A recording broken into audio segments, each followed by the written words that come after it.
नमस्कार दोस्तों, आप सभी का स्वागत है हमारे चैनल संकल्प 25 में। दोस्तों, जो हमारे इतिहास के वन लाइनर की सीरीज चली थी, उसका यह अगला भाग आज लेके आए हैं, जिसमें आज हम पढ़ेंगे बौद्ध धर्म को वन लाइनर के रूप में। इससे पहले हमने जैन धर्म को पढ़ा था। उससे पहले हमने वैदिक काल, सिंधु सभ्यता, पाषाण युग सब काल पढ़ चुके हैं जो इससे पहले के आते हैं। और आज हम बौद्ध धर्म को वन लाइनर रूप में पढ़ेंगे, जिसमें हम सिर्फ फैक्ट पढ़ेंगे जो वन लाइनर के रूप में पढ़ेंगे और वन डे एग्जाम की दृष्टि से जो महत्वपूर्ण है। तो आइए दोस्तों, आज हम पढ़ते हैं बौद्ध धर्म को। किसको? बौद्ध धर्म को। बौद्ध धर्म के संस्थापक कौन थे? तो बौद्ध धर्म के संस्थापक थे गौतम बुद्ध। गौतम बुद्ध दोस्तों, कहीं कहीं मिसप्रिंट होगा, पर हम उसे अपनी बोलने से उसे सही कर देंगे, ठीक है। गौतम बुद्ध का जन्म कब हुआ? तो गौतम बुद्ध का जन्म 563 ईस्वी में नेपाल के तराई में कपिलवस्तु के निकट लुम्बिनी में हुआ। कहाँ हुआ? लुम्बिनी में। कहाँ हुआ? लुम्बिनी में।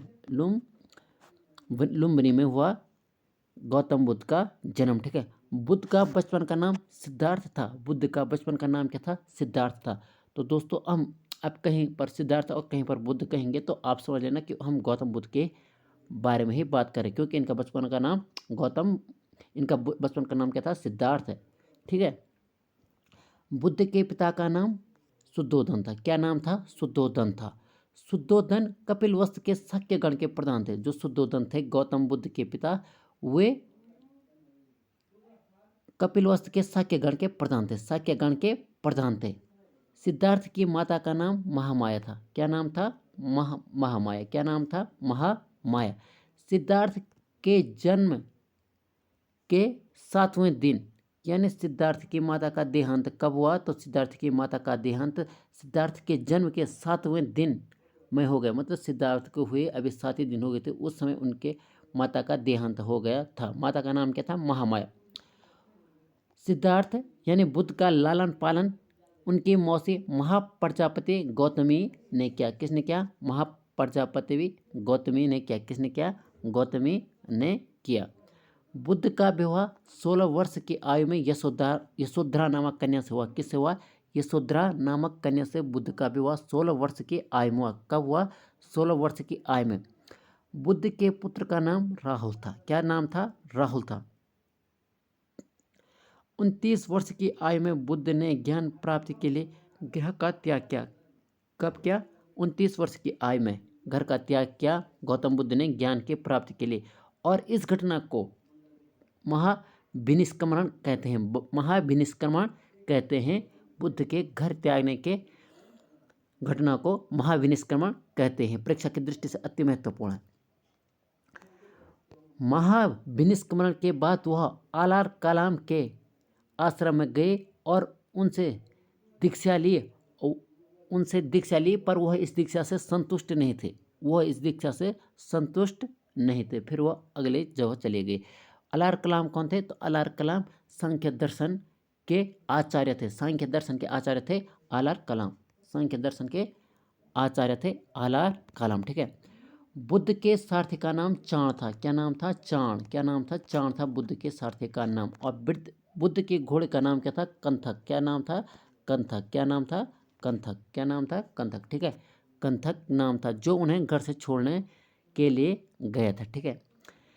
देवदत्त बुद्ध का चचेरा भाई था। देवदत्त क्या था? बुद्ध का चचेरा भाई था, जो पहले उनका समर्थक था, बाद में उनका विरोधी बन गया, क्योंकि वह बौद्ध संघ के प्रधान बनना चाहते थे, पर वह बौद्ध धर्म के प्रधान नहीं बन पाए। इस कारण वह सिद्धार्थ यानी बुद्ध के विरोधी बन गए, ठीक है।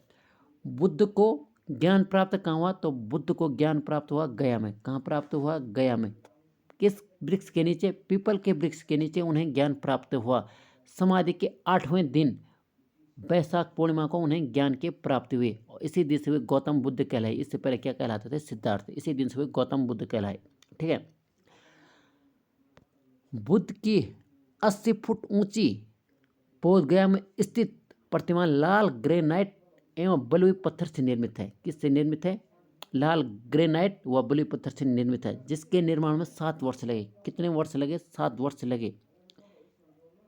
यह प्रतिमा जापान के दाइजोक्यो संप्रदाय के सहयोग द्वारा निर्मित की गई। इसके दाइजोक्यो संप्रदाय के सहयोग से निर्मित की गई। बुद्ध ने अपना प्रथम उपदेश सारनाथ में 5 ब्राह्मणों को दिया। बुद्ध ने अपना प्रथम उपदेश किसको दिया? 5 ब्राह्मणों को दिया। कहाँ पर दिया? सारनाथ में। कहाँ दिया? सारनाथ में।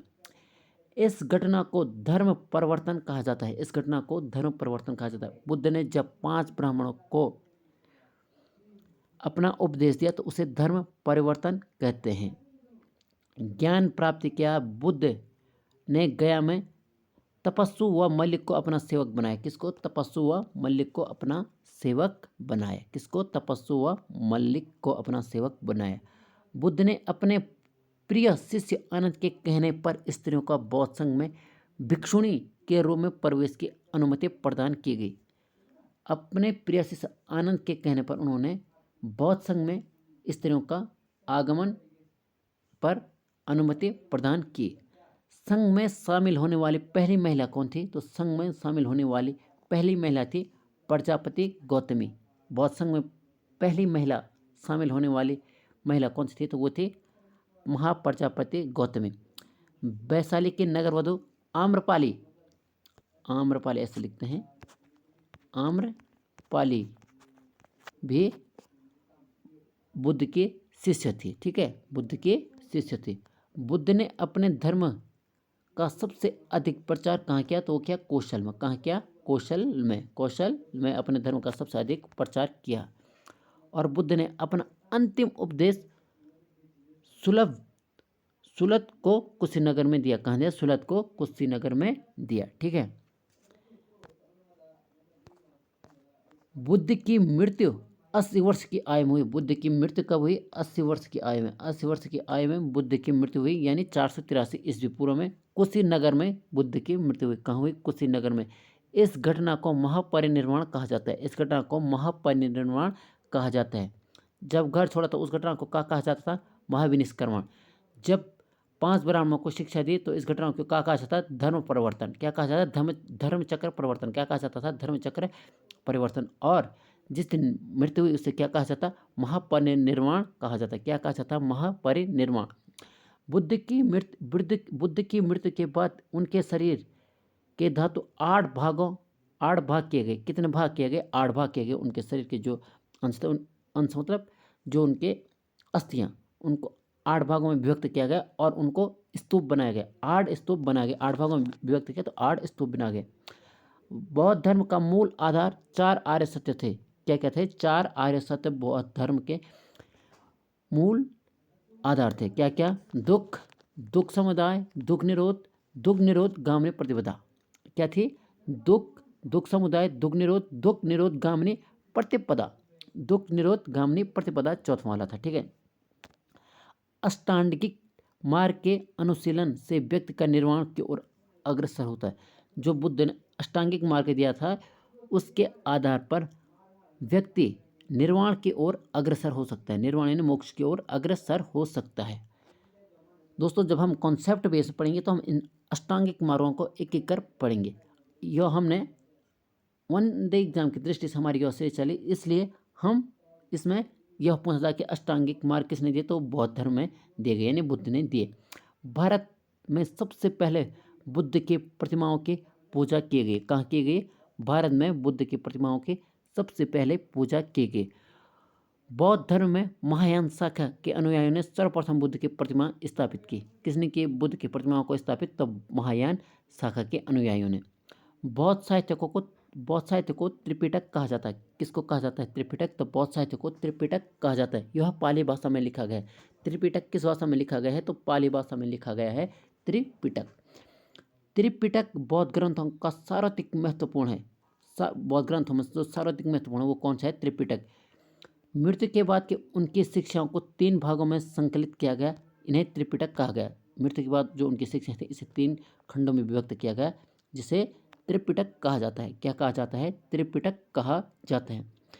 सुक्ति पिटक में क्या लिखा गया है? तो सुक्ति पिटक में बुद्ध के उपदेश लिखे गए हैं। क्या लिखे गए हैं? बुद्ध के उपदेश सुक्ति पिटक में लिखे गए हैं। विनय पिटक में भिक्षु भिक्षुणियों व दैनिक जीवन से संबंधित आचार विचार। जो भिक्षु भिक्षुण बौद्ध धर्म में जाएंगे उनके जीवन आचार विचार से नियम किस में लिखे गए हैं, तो विनय पिटक में लिखे गए हैं। अधिधम्म पिटक में बौद्ध धर्म के दार्शनिक सिद्धांतों का वर्णन है। अधिधम्म पिटक में बौद्ध धर्म के दार्शनिक सिद्धांतों का वर्णन है।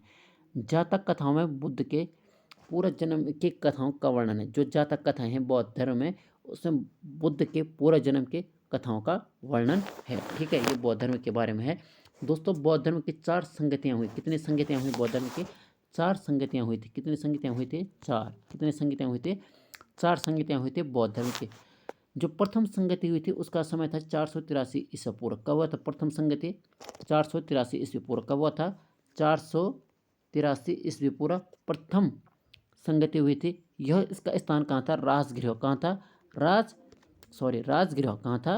राजगृह इसका स्थान था। ठीक है। अध्यक्ष कौन थे प्रथम संगति? तो महाकश्यप इसके अध्यक्ष थे। कौन थे इसके अध्यक्ष? महाकश्यप। कौन थे? महाकश्यप इसके अध्यक्ष थे। ठीक है, महाकश्यप इसके अध्यक्ष थे प्रथम संगति के। इस समय शासक कौन था? तो इस समय शासक था अजातशत्रु। इस समय शासक कौन था प्रथम संगति के समय? तो उस समय शासक थे अजातशत्रु। कौन थे? अजातशत्रु। प्रथम संगति में कार्य क्या हुआ? इसमें हुआ, इनमें बुद्ध के 2 शिष्य आनंद व उपाली उपस्थित थे। कौन थे? आनंद व उपाली उपस्थित थे। सुक्त पिटक व विनय पिटक का संकलन किया गया। प्रथम संगति में सुक्त पिटक व विनय पिटक का संकलन किया गया। ठीक है दोस्तों, प्रथम संगति कब हुई? 483 ईसा पूर्व। कहाँ हुई? राजगृह में। अध्यक्ष कौन थे? महाकश्यप। शासक कौन था? अजातशत्रु। अब आएंगे द्वितीय संगति। क्या आएंगे? द्वितीय संगति। द्वितीय संगति कब हुई? तो हुई 100 साल बाद, यानी 300 ईसा पूर्व। 300 ईसा पूर्व हुई। ठीक है, और स्थान कहाँ था? जो द्वितीय संगति हुई वैशाली के बालुका राम विहार में। कहाँ हुई? वैशाली के बालुका राम विहार में। अध्यक्ष कौन थे? शुभकामी। कौन थे? अध्यक्ष कौन थे? शुभकामी व साताकामी। ठीक है, शुभकामी या साताकामी। शासक कौन था द्वितीय संगति के समय? कालाशोक। कौन था? शासक कौन था? कालाशोक। कौन था? कालाशोक। इस समय कार्य क्या हुआ द्वितीय संगति के समय? इस समय संप्रदाय में महासांगिक तथा अस्तित्व में आए। महासांगिक व अस्तित्व में आए। ठीक है। तृतीय संगति कब हुई? तृतीय संगति 247 ईसा पूर्व हुई। कब हुई? 247 ईसा पूर्व में तृतीय संगति हुई। कब हुई? 247 ईसा पूर्व। स्थान कहाँ था? पाटलिपुत्र के अशोकाराम विहार में। कहाँ हुआ? अशोकाराम विहार में स्थान तृतीय संगति का। ठीक है, अध्यक्ष कौन थे? मोगलीपुत्तिस। कौन था? मोगलीपुत्तिस। ठीक है, शासक कौन था? अशोक। कौन था? शासक कौन था? अशोक। इस संगति में अधिधम्म पिटक तथा कथावत्थ का संकलन किया गया। किसका? अधिधम्म पिटक व कथावत्थ का संकलन किया गया। किसमें? तृतीय संगति में। चतुर्थ संगति कहाँ हुई? चतुर्थ संगति का समय था प्रथम शताब्दी। चतुर्थ संगति कब हुई? प्रथम शताब्दी में। कब हुई? प्रथम शताब्दी में चतुर्थ संगति हुई। इसके अध्यक्ष थे वसुमित्रा अश्वघोष। कौन थे? वसुमित्रा व अश्वघोष। अश्वघोष उपाध्यक्ष थे और वसुमित्रा अध्यक्ष। ठीक है, अध्यक्ष शासक कौन था? तो था कनिष्क। चौथे समय कनिष्क शासक था। तो ये इनकी संगतियाँ थी, जिसको आप लिख भी सकते हैं, क्योंकि हमने इसमें ये लिखा नहीं था, तो इसलिए हमने इसमें बता दिया कि प्रथम कब हुई, सेकंड कब हुई, थर्ड कब हुई, फोर्थ कब हुई, स्थान बता दिया, अध्यक्ष बता दिए, शासक बनाते, कार्य बता दिए। ठीक है, अब बौद्ध धर्म से संबंधित कुछ महत्वपूर्ण चीज और छूट गई, जिसमें पहला है जन्म का प्रतीक क्या था? तो जन्म का प्रतीक था श्वेत हाथी। क्या था? श्वेत हाथी। बौद्ध धर्म के जन्म का प्रतीक श्वेत हाथी। क्या था? श्वेत हाथी। जन्म का प्रतीक श्वेत हाथी। घर का त्याग का प्रतीक क्या था? तो घर त्याग का प्रतीक था, यानी महाविनिष्क्रमण का प्रतीक था अश्व। क्या था? अश्व। क्या था? अश्व। अश्व। ज्ञान का प्रतीक क्या था महात्मा बुद्ध के? तो वो था पीपल। क्या था? पीपल। पीपल। निर्वाण का प्रतीक क्या था? निर्वाण का प्रतीक था पद चिन्ह। क्या था? प्रतीक चिन्ह। और मृत्यु का प्रतीक क्या था? स्तूप। क्या प्रतीक था? स्तूप मृत्यु का प्रतीक था। ठीक है दोस्तों, मृत्यु का प्रतीक स्तूप। तो धन्यवाद दोस्तों, इस समय हमने पढ़ा बौद्ध धर्म के बारे में। दोस्तों, अगर आपको अच्छा लगा तो लाइक व सब्सक्राइब जरूर करिएगा। इसके बाद हम महाजनपद को लाएंगे और शेयर भी जरूर करेगा। हम ऐसी सीरीज आगे चलाते रहेंगे। अगर बीच में कोई गलती हुई होगी या मिसप्रिंट होंगे, उसके लिए माफ़ी चाहते हैं। धन्यवाद दोस्तों।